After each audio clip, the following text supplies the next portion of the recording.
Well, good evening and welcome to Tucker Carlson Tonight. Fired FBI Director James Comey finally got around to testifying before Congress this morning, the most anticipated moment so far in this endless Russia investigation. The hearing lasted 4 exhausting hours, but that was just the beginning. The analysis is next. The partisan lying, the moral preening, the purely unsupported speculative BS you see run on a continuous loop on the screen. That'll no doubt go on for weeks, if not years, as each faction tries to get the jump on writing its version of history. Our advice, approach it all with skepticism. There's an awful lot of propaganda out there. Here, in our opinion anyway, is what actually happened today and what we learned from it.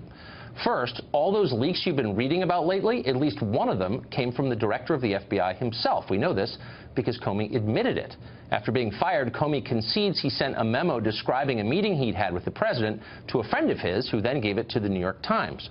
Comey explained he did this to try to force the appointment of a special prosecutor.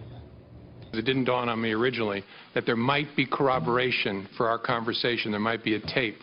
And my judgment was I needed to get that out into the public square. And so I asked a friend of mine to share the content of the memo with a reporter. Didn't do it myself for a variety of reasons, but I asked him to because I thought that might prompt the appointment of a special counsel.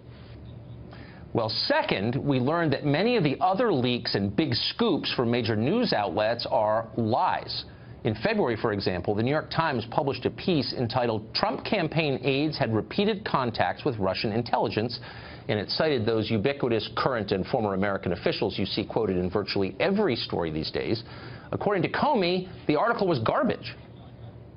That report by the New York Times was not true. Is that a fair statement? Yeah, in the main, it was not true. The people talking about it often don't really know what's going on, and those of us who actually know what's going on are not talking about it. And we don't call the press to say, hey, you got that thing wrong about this sensitive topic. We just have to leave it there. Unless we're leaking to the press ourselves. But that wasn't the only lie that made it into the news cycle recently. On Tuesday, CNN cited an unnamed source to claim that James Comey would deny ever telling President Trump he wasn't under investigation. Trump claimed that he told him that 3 times. CNN said that's not true. Well, less than a day later, the release of Comey's opening statement proved that to be laughably false. The obvious lesson here, nameless leakers, the group that's been responsible more than anyone else for fueling the past 7 months of media hysteria, often lie. And that makes sense. They're not giving their names for a reason. Maybe reporters ought to take that into account before acting as their stenographers, as they so often do. Third, we learned that while investigating Hillary Clinton's private email server, Attorney General Loretta Lynch asked Comey to soft-pedal what was actually happening. She instructed him to call the whole thing a matter rather than what it was, an investigation.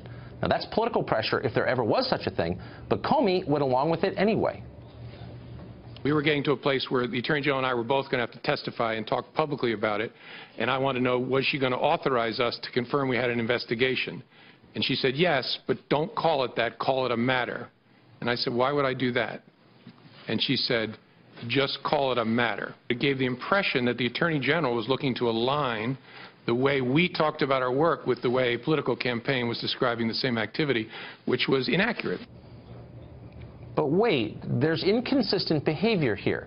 Why did Comey agree to make untrue statements that echoed the Clinton campaign's talking points? He just admitted he did that.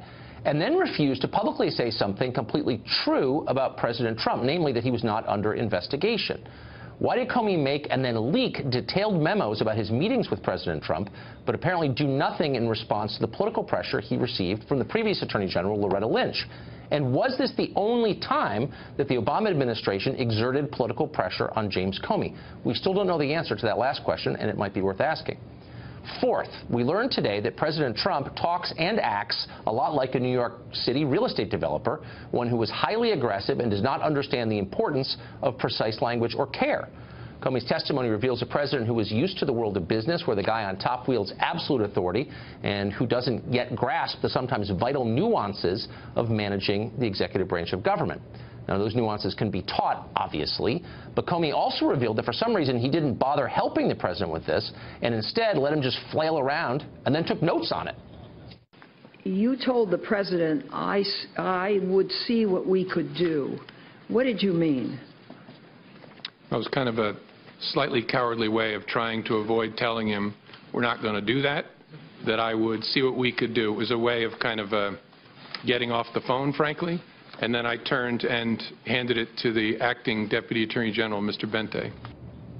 And finally, fifth and most important by far, we learned that the Russian collusion story, the one we've been force-fed by Democrats in the Congress and their handmaidens in the media for months now, is starting to look weaker than ever. The heart of this entire scandal, the reason we haven't been allowed to focus on the many actual problems in this country, is the claim that Donald Trump deliberately collaborated with Vladimir Putin's government in order to win power and undermine America's own fundamental interests.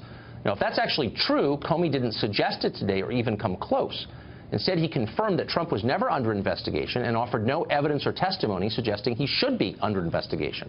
We've also been told that if Trump didn't actually collude with Russia himself, he maneuvered to protect those around him who did collaborate or collude with Russia. But Comey, in fact, declared just the opposite today. Trump told him that if his, quote, satellite associates did something wrong, it'd be good to catch them, that the FBI ought to continue looking into that. Sure, Trump expressed his hope that General Flynn would go free, but even Comey conceded that no one's ever been prosecuted for hoping anything. You don't know of anyone that's ever been charged for hoping something. Is that a fair statement? I don't, as I sit here.